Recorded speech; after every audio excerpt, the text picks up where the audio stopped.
Денеска сме во Мојанци. Направим прашање за Љупчо Николовски.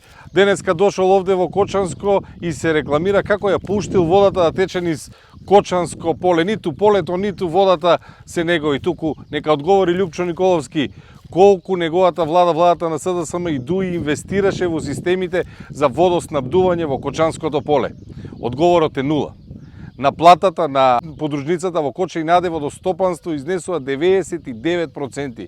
Нека одговори како парите на кочанските земјоделци завршуваа кај директорите. Нека објасни зошто чекаше 7 години за да се фали со туѓи предлози. Оризот стратешка култура и Оризот култура со која ќе работи Агенцијата за стокови резерви се предлог закони предложени на пратеничката група на ВМРО, ДПМН и коалицијата уште 6 мај 2022.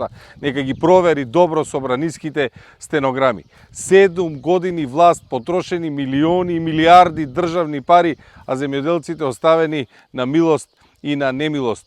Љупчо Николовски, следен пат кога ќе доаѓаш овде, барем немој да се рекламираш со тоа што ќе ја пушташ водата по Кочанското поле.